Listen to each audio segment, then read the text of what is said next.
Tu préfères, ils sortent de l'hôtel, là il y a des fans en face, il y a des fans sur le côté, il y a des fans aussi là, et sur le côté, moi je suis sur le petit muret, tu vois. Et il vient pile poil à cet endroit-là. Il arrive, il fait hi guys, take it easy, il commence à faire des petites là. Moi je suis sur le muret, il est quoi? Il est à 1 mètre. Je me dis, je m'en fous, je me jette dans les gens, tu vois. Je me jette dans les gens et j'avais un petit papier ripou. Et je lui tends mon papier et je fais Brad. Il me fait let's get around, tu vois, il commence à faire ses signatures. Et à un moment, mon papier il arrive devant lui, je te promets que c'est vrai. Il voit mon papier, tu vois, il le prend et c'était un papier tellement ripou, mais dégueulasse, tu vois. Il avait un stylo comme ça, il fait une. Alright, let's get around. Et il passe à autre chose. Et moi, tu sais, dans ma tête, je te jure que j'ai pris le papier, je fais. Que l'enculé, ce papier. Tu vois, j'ai été dégoûté. Et en fin de compte, elle est bonne. Et au final,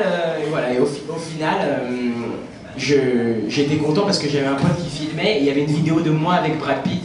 Et attends, tu veux un autre truc hyper drôle dans cette histoire? Le pote qui était avec moi, Brad Pitt, il monte dans une voiture, il court à côté de la voiture, il prend en photo comme ça et il me fait oh, c'est bon, regarde, j'ai une photo avec Brad Pitt. Le mec derrière, c'est Brad Pitt. Moi, je regarde, je zoome, je fais mais non, regarde, c'est le conducteur de la voiture. Merci beaucoup. Je ne sais pas si on passe aux questions ou pas, si des gens ont des questions. Est-ce que des gens ont des questions? Est-ce que des gens ont des questions déjà? Est-ce que quelqu'un a quelqu'un... Sinon, nous on continue, on parle, si vous nous écoutez. Est-ce que des gens veulent faire des striptease dans la salle? Un kiff. T'as une admiratrice. Elle, c'est un petit peu l'admiratrice absolue. Non, personne veut poser. Personne n'a des questions? Ah, si, il y a une question tout au fond là-bas. Je crois que c'est la. Ne vous inquiétez pas, on vous amène un micro là. Il y a une dame qui arrive avec un micro afin que tout le monde puisse vous entendre. Et là, il est merde.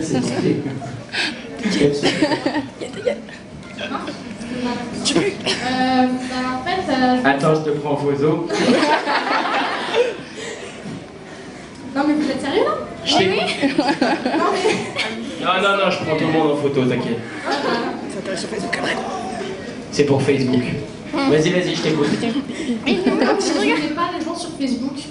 J'ai pas compris. Pourquoi vous n'ajoutez pas les gens sur Facebook? Je peux plus ajouter les gens, je te promets que c'est vrai. Ah, je suis heureux que tu te poses la question pour que je puisse le dire devant tout le monde. Parce qu'en fait, j'ai une copine qui est là avec moi. 36 15 Vas-y, présente-la. Elle s'est barrée. C'est pas difficile à faire merde. En fait, elle voulait savoir pourquoi vous ajoutez pas les gens sur Facebook. Parce que je vais t'expliquer un truc qui est vrai. Sur Facebook, quand tu as un compte où tu peux rajouter des amis, une fois que tu as rajouté 5000 amis, ils te disent désolé, vous ne pouvez plus ajouter d'amis. Comme ça, texto, ils te disent. Fais un deuxième compte. Hein? Fais un deuxième compte. Ben, j'ai que ça à faire, moi. Moi, je crée un deuxième compte, un troisième, comme ça, j'ajoute tout le monde, et après, je me connecte un peu mich-mich, tu vois. Non, je peux pas. Mais c'est pour ça, d'ailleurs, que j'ai créé la page. Comme ça, tout le monde peut se mettre sur la page, tout le monde peut se mettre sur la page, et puis de toute manière, si tu veux que je sois franc avec toi, mon compte à moi Facebook, là où il y a déjà 4900, enfin là où je peux plus rajouter, tu vois, j'y vais jamais, moi je m'occupe que de la page sur Facebook. Le compte perso, c'est même pas moi qui m'en occupe, les messages qui sont envoyés, les 3/4, personne n'y répond puisque c'est laissé à l'abandon, puisqu'on se concentre uniquement sur la page Facebook. Moi je l'alimente, je lis vraiment ce qu'il y a sur la page moi-même, tu vois. Donc ça sert un peu à rien de... Donc c'est toi en fait qui met la page à jour. Il y a moi et des administrateurs de la page qui s'en occupent également aussi, qui s'occupent justement de faire en sorte qu'il n'y ait pas de problème sur la page, qui mettent des fois des petits posts eux-mêmes. Parce que moi, parfois, par exemple, la semaine dernière, j'étais en Belgique et en Suisse, et sur le téléphone, j'ai pas internet, ni, tu vois, dans les pays étrangers, donc je suis obligé d'avoir des gens comme ça qui vont checker si tout se passe bien. Si tout se passe bien sur la page. Tu me poses des questions, mais pendant que tu la poses, tu te caches un peu. Ben voilà. On a une autre question devant, si on peut amener le micro devant.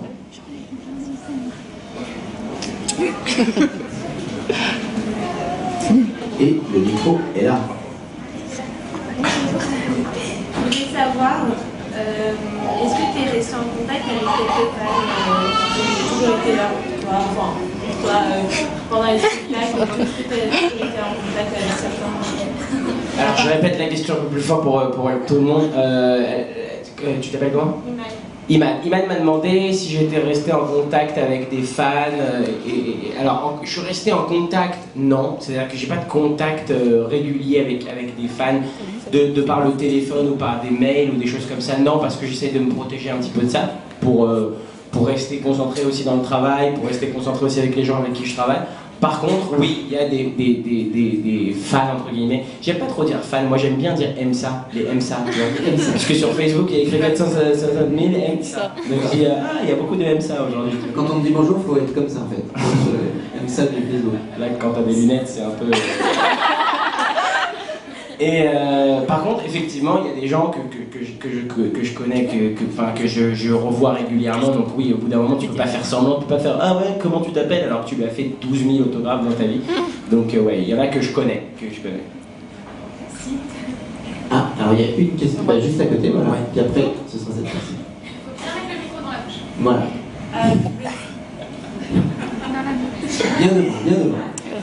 Je voulais savoir, est-ce que tu comptais venir un jour dans On demande qu'à en France?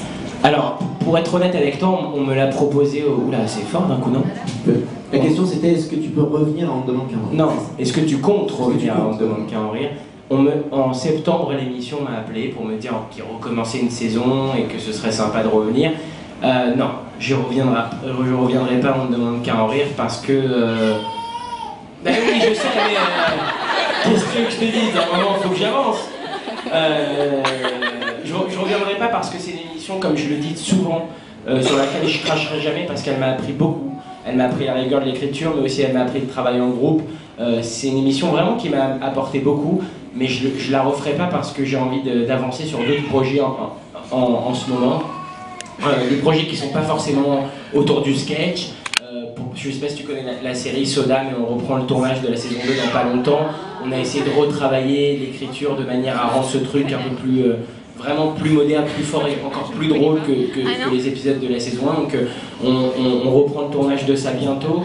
Moi il me reste 80 dates de tournée. Donc en termes de temps, si j'ai envie de faire les choses bien, il n'y a pas le temps de le faire bien.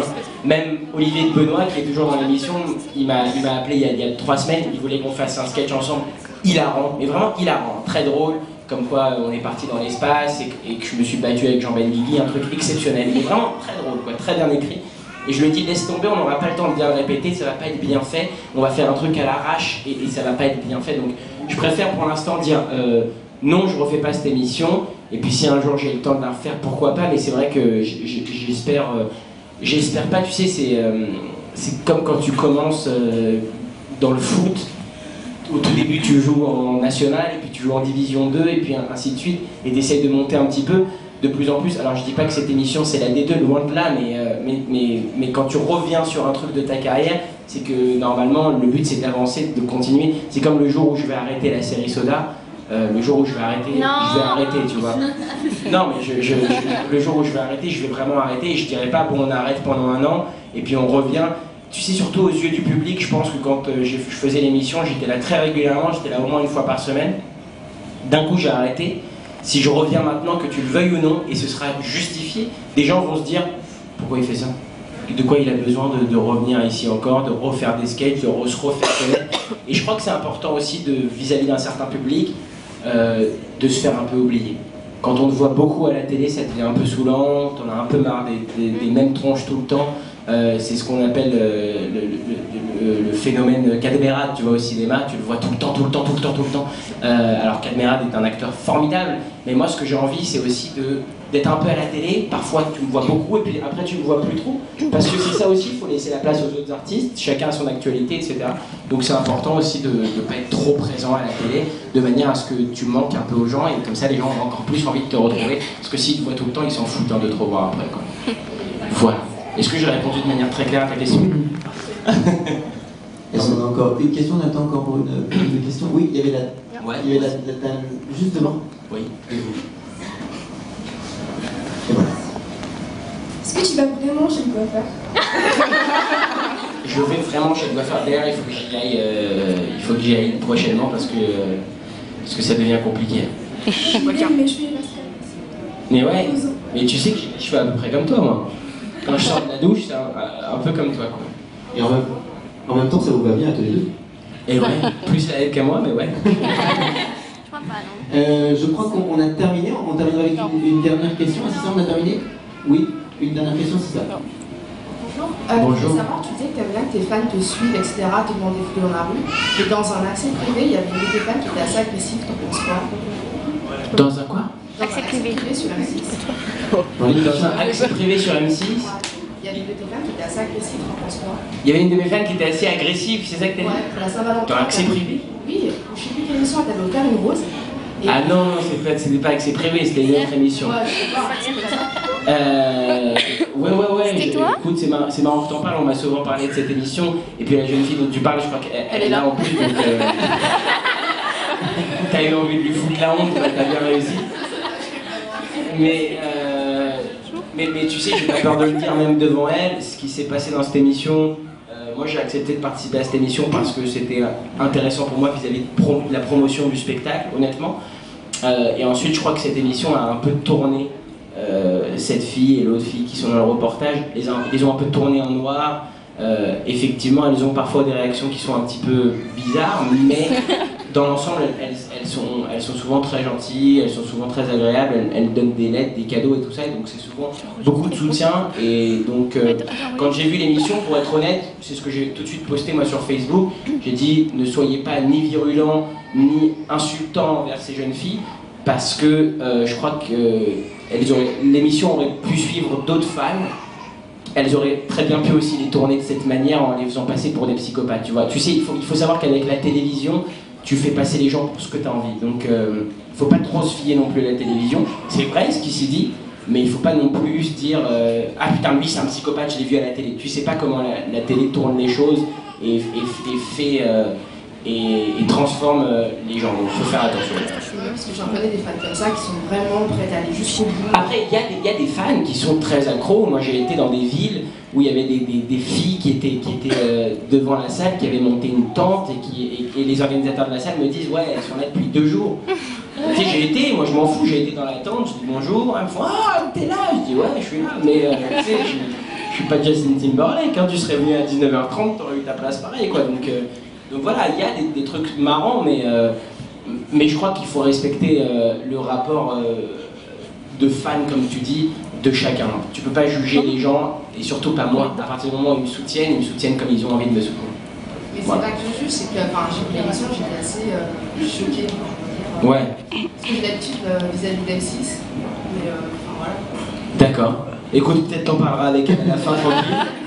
Et... non, mais j'ai répondu à ta question, je crois, ouais. Ça va. En tout cas, merci beaucoup. Il n'y a plus d'autres questions? Si, j'en ai juste une. Encore une, on a le temps? Ouais, on a le temps. Alors, il y a... Ouais, mais c'est ça qui est marrant, parce que les autographes, c'est sympa, mais le kiff, c'est les questions, non? Bon. Bonjour, est-ce que vous avez un projet ciné? Est-ce que? Vous avez un projet ciné? Est-ce que j'ai un projet ciné? C'est super. Il y a des projets ciné, ouais, certes. Il y a des projets cinéma. On m'a proposé pas mal de trucs. Il y a des trucs que peut-être je vais faire, d'autres que peut-être je vais pas faire, mais une chose est sûre, c'est que pour l'instant, il n'y a rien comme projet qui est assez avancé pour pouvoir en parler en public. C'est-à-dire que c'est des projets qu'on me propose, moi je lis des trucs, ça m'amuse, on échange avec les producteurs ou avec les scénaristes pour le moment, mais il n'y a rien de concret pour dire, voilà, on fait ça à ce moment-là.